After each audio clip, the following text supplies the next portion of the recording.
It's a beautiful morning. What's going on, guys?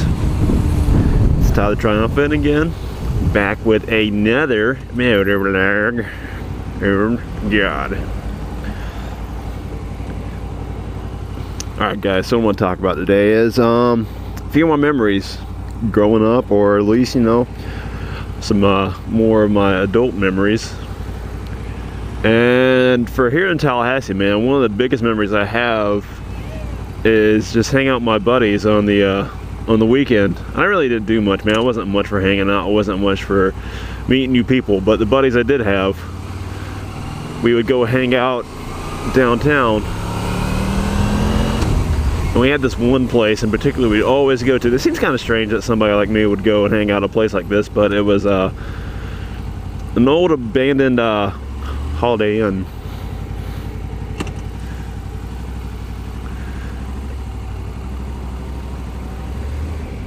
Hold on. Fuck it. Anyways, back to my thought. I was always with my buddies, man. We always went to this Holiday Inn, man. It's right down here off of Appalachia Parkway, and not a lot of you know where that is. It's the road that leads right up from the Capitol, or to the Capitol, whichever way you're going, you know. But we'd always go to this Holiday Inn, man, and it's kind of spooky, I guess you could say. I mean, everything was torn out. It had been run down and abandoned for quite a few years, and it had that typical abandoned feel to it. But we'd gone so many times, man, that, you know, we were quite comfortable with the place. So by the time we started taking my buddy Gary there, we figured his first time might as well be fucking a memorable one as well. So what we did, man, is we got a few of my buddies to show up early, ones that had been there with us quite a few times that knew the place. And we took Gary with us, so we'd show up later, and my buddies were right there setting up. We were going to scare the shit out of them.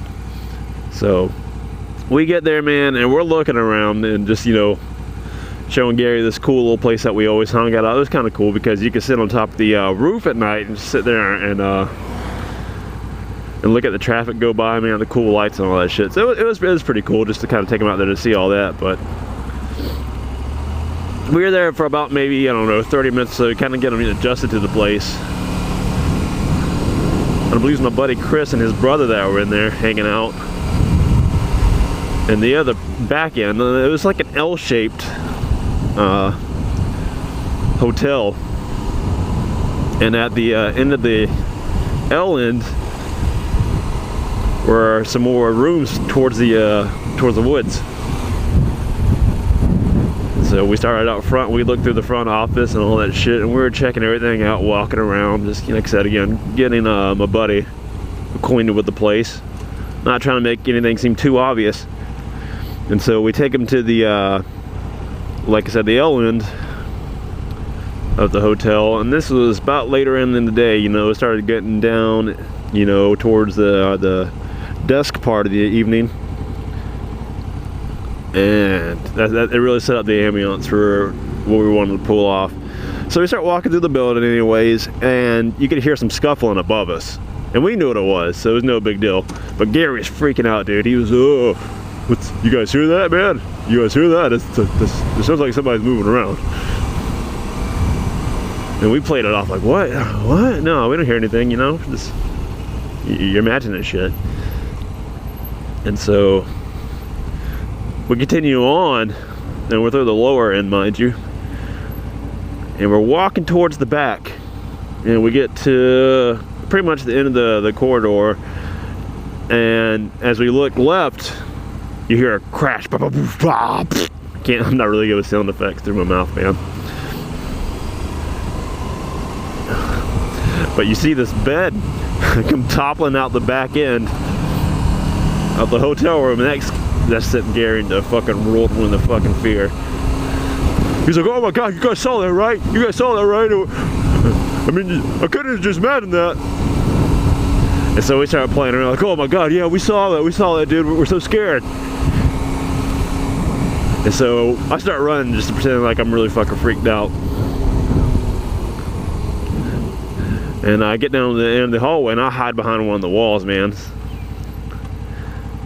And I can hear Gary like freaking out down in the hallway, and he starts running too.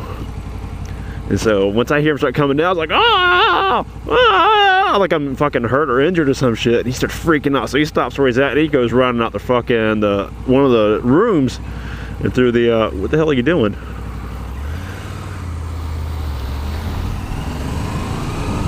What are you doing? Fucking moron.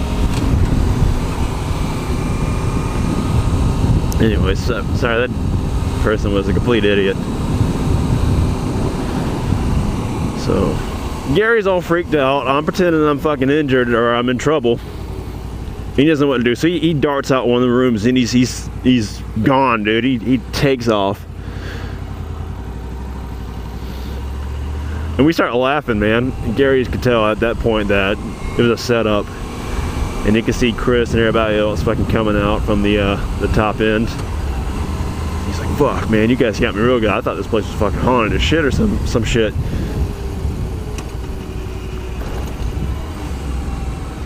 And so we laugh it off, man. We're having a good time. And we go to a part of the building that we've never been to before. And this is towards the other end of the parking lot. It's actually across the parking lot. It's a whole nother setup of hotel rooms. Ugh.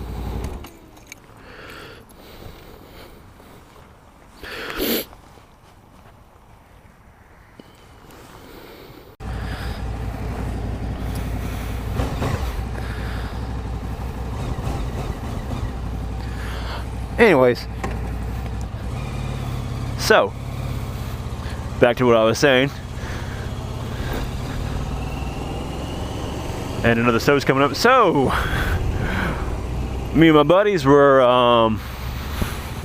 checking out the place that we really, ever went to over there. We're going to this apartment, or not really apartment, but excuse me, but a hotel, this separate hotel that was on the opposite end of the parking lot. And we're just walking through the bottom at first, man. We know, like I said, we only been in there once or twice, and it was during the day. So we went back over there when it's obviously, had gotten a little bit darker.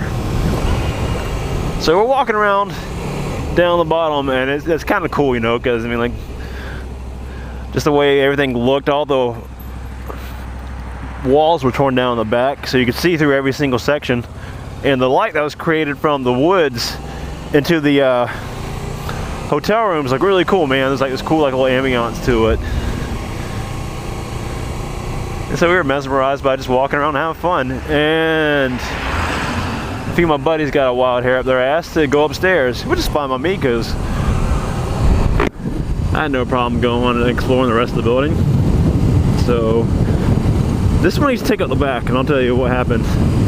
So it was taking up the back of the group, and we got upstairs. We were looking around, and nothing really, man. It was just like downstairs, just a little bit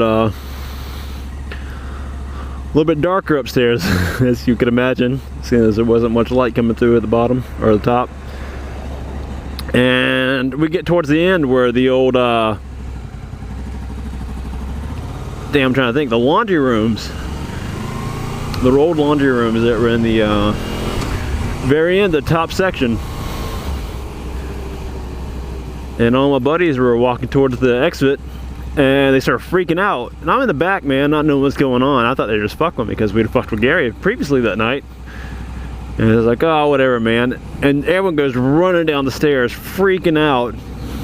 I've never seen anybody act like that before, man. So I was kind of like, okay, it's kind of strange, but again, like I said, I thought they were just messing around, so I took my sweet time coming downstairs. And then as soon as they got outside, man, I was still, just casually walking along. And all of them kept yelling, like, dude, get the fuck off the steps, man. There's somebody upstairs in the that room, in the laundry room. And again, here I was, just taking my sweet time, thinking they were fucking around. I was like, yeah. And by the time I get downstairs, man, they're just screaming at this fucking window, like, hey, who's there upstairs? come down. I started like thinking a little bit to myself, like, what? Are they serious, man? I mean, you figure the joke would be done by now, you know, since I'm already out of the building, but they had this dead look on their face, man. They were scared as shit. They said they must have spent a good 15 minutes yelling in this fucking window, man, for somebody to come step out, man. Or they said they were going to call the police, which I knew wasn't going to happen. So, a couple minutes later, you see this homely looking dude coming out from the from that room, and I was so surprised, man. It took me back a little bit because you know, I wasn't expecting anybody to be in there. I thought they were fucking around again. Come to find out that shit was true, man. I was upstairs with this bum, this creepy looking bum, man. He had been there for obviously a couple of days, and he was scared apparently because he came out and he was like, "Oh man, I thought you guys were the cops," and you know, I was paranoid that I was gonna get in trouble for being here. It was like, but I see you're just a bunch of kids, and but you know, I mean, I was scared anyways. But I guess the gist of what I'm trying to say is, man, is like I wasn't prepared to be I wasn't prepared for something like that to actually be true, you know, that there's actually some shit in there that we didn't plan. And so I kind of learned my lesson, man. When people start hauling ass, I don't wait around. And that's why I don't stay in the back of groups anymore. I'm not, you know, I'm not one for being afraid of being in the front or the midst of the back, man, but right at the very tail end, fuck no, man. You can't get away from danger that way, man. Unless you're running around the opposite direction, even then, man. You still get a chance you can get scooped up.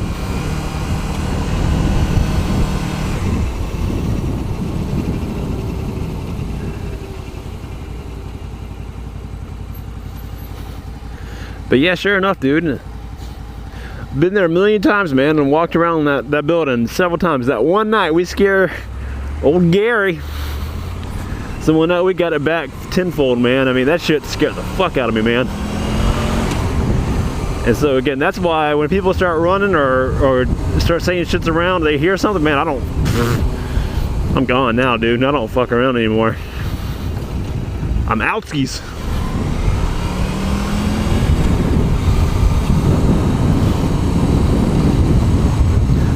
I don't know if you guys are ever in a predicament like that before, where you had fucked around with people a lot and, you know, try to scare them, and come to find out, man,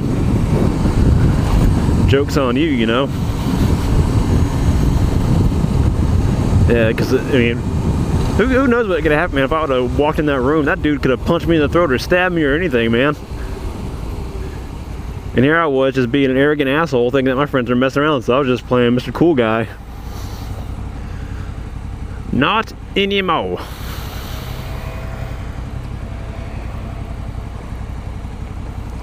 I just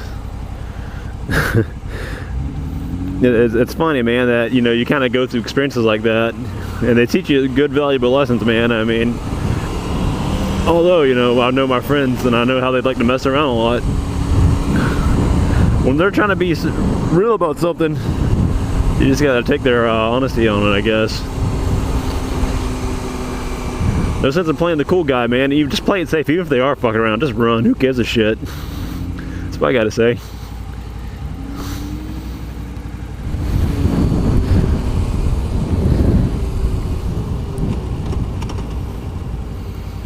Man, every time I do one of these moto vlogs, man, I always just think back about my military days. Now, I'm not sure why specifically. Maybe that's just because that's when I first got my motorcycle. But every time I ride, man, I can remember a lot of these occasions, man, where me and my buddies went out and did stupid things, man. Just stupid nonsense things, man, that people would think is just completely stupid all the way around. Like this one time, man, my buddies Sam, Josh, and Andrew Perkins, we were riding around in Sam's little Chevy Cobalt, riding around town, and we were doing the drive-by Hadoukens. And if nobody knows what a Hadouken is, that is the Street Fighter move for Ryu and Ken. Hadouken! And I remember this one account, dude. We were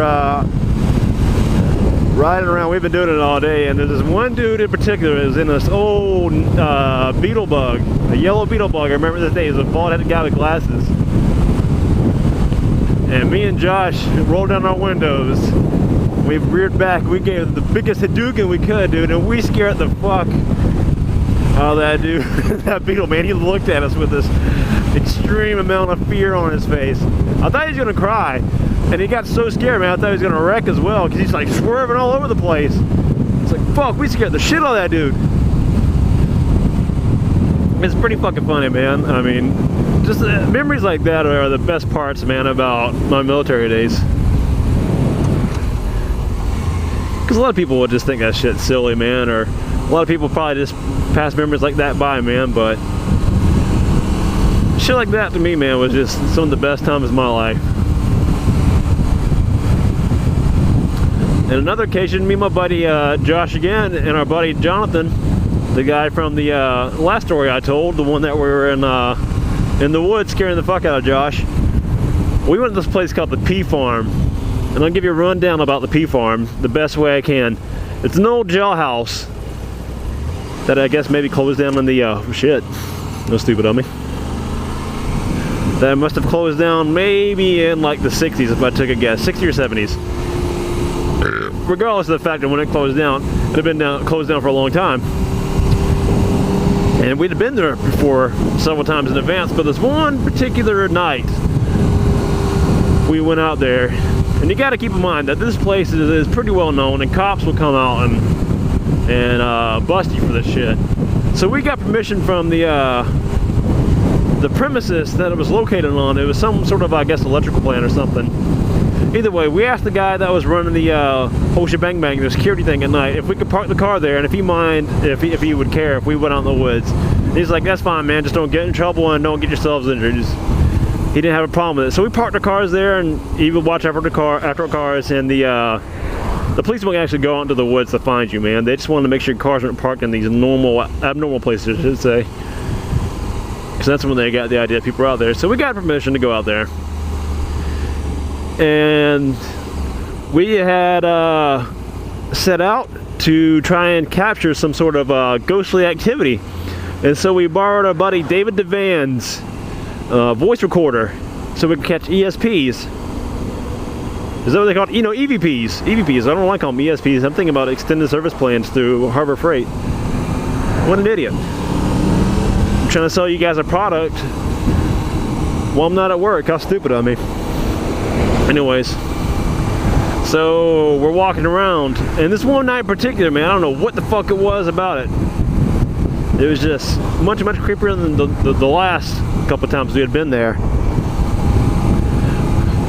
And we kept hearing these abnormal noises that you wouldn't ever hear on a normal occasion out there. There was like this loud banging inside this old jailhouse, man. And all the windows are torn out. It's just this brick building, 2 stories.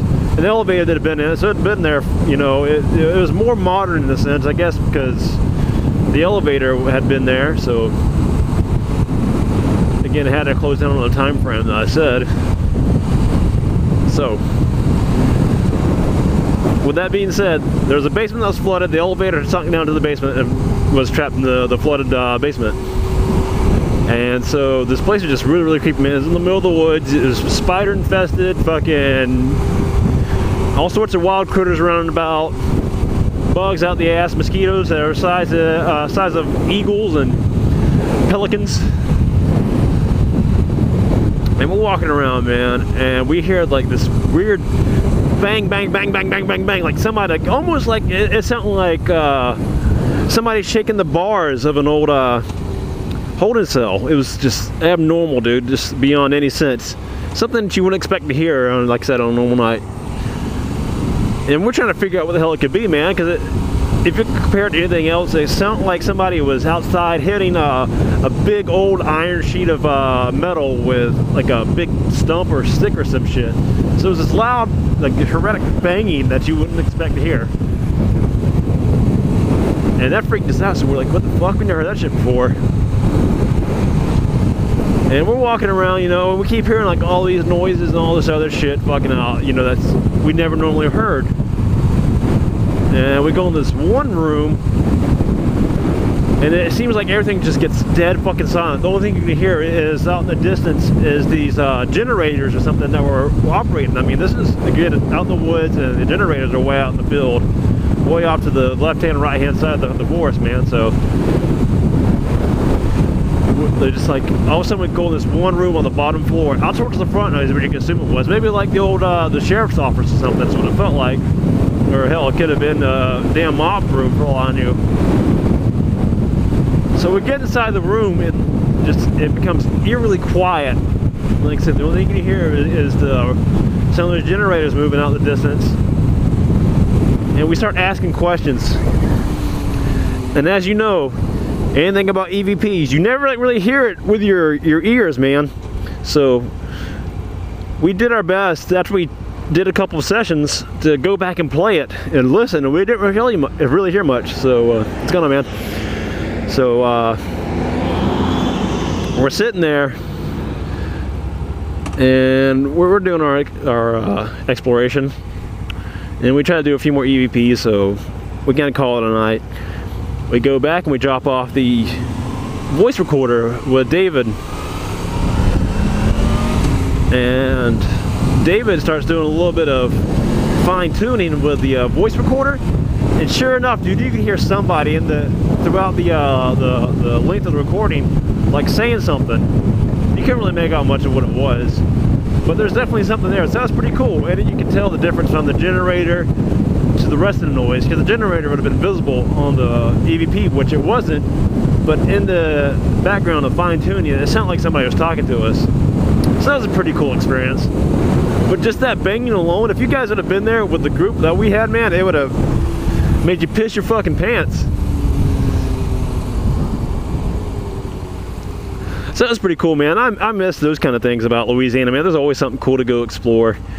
There was another old school that was dilapidated and torn down. I can't remember what the hell it was called for the life of me, man, but I had been out there before to field them out with friends. Andy, the guy I mentioned in my last story. I think Di was there, Pelletier, and somebody else. I don't remember who the fuck it was. Thomas Pelletier was there, like I said. Damn, maybe Andrew again. But there wasn't much to that school, man. There's tons of stories that this guy had locked all these kids in the lunchroom or the fucking gymnasium, and he set it on fire. And after doing a little bit of research, you can tell it wasn't true, but it's still a kind of an eerie story, just the way everything kind of matched up the way you expected it to from the story when you actually went to go see it with your own eyes. It seems like it could have been believable. But regardless of the fact, man, the school was still scary as shit, man. Just the fact that it was in this cow pasture.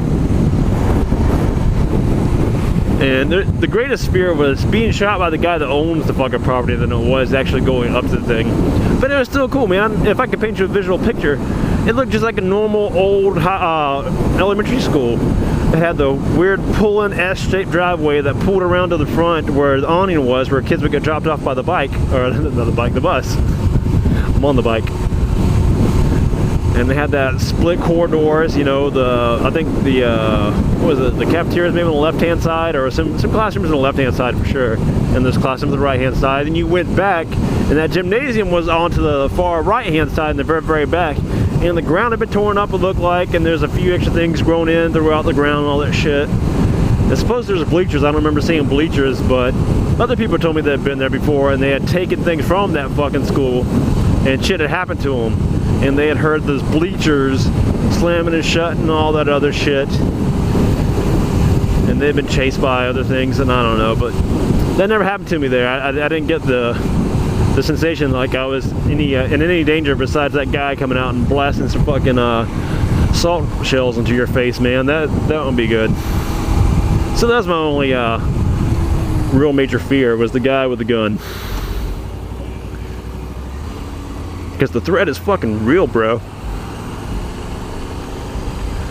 And I know these last two moto vlogs have been nothing about fucking, like, I guess, spooky, bug hit me in the face. I know haven't been really more than some spooky encounters, really, but I don't know, man. If you guys enjoy that kind of stuff, I got a few more stories I could tell you. I mean, just let me know if that's the kind of stuff you want to hear. If you want to hear about more other military experiences, man, I can tell you guys as much as I possibly can. I can tell you guys about Blue Coach was pretty cool. So if you guys want to hear about Blue Coach training, that was awesome. Just again, man, I'm always open for ideas, feedback, all that kind of stuff, and I'm working on the quality of my videos still, man. I found out how to make longer videos, which let me know if you guys like the longer videos as well. I don't mind making longer videos. As long as you guys like watching them, I'll keep making them. But definitely, man, give me some feedback. Let me know what you guys want to hear. And I'm up to 100 subscribers, actually, dude. I'm very, very excited that I made it this far, man. I continue to get more and more excited every time that I get more and more followers, and I hope that I can grow, man, and keep making better quality videos, man. I'm doing my best. Keep in mind that I'm doing all my editing on a Toshiba satellite laptop, so it's not the best for editing shit, but I'm doing my best. I'm doing what I can. I'm trying to put out the best videos possible, man. So I said possibles. Well, I should have said the best videos possible. Regardless of the fact, man, I'm here for you guys, man. Just let me know what you guys want to hear. Let me know what kind of topics you guys want to be informed about, and I'm gladly the guy to tell you about what I can, man. Other than that, dude, I think that's gonna be it for today's moto vlog. So stay fresh, my guys. I love you. Later.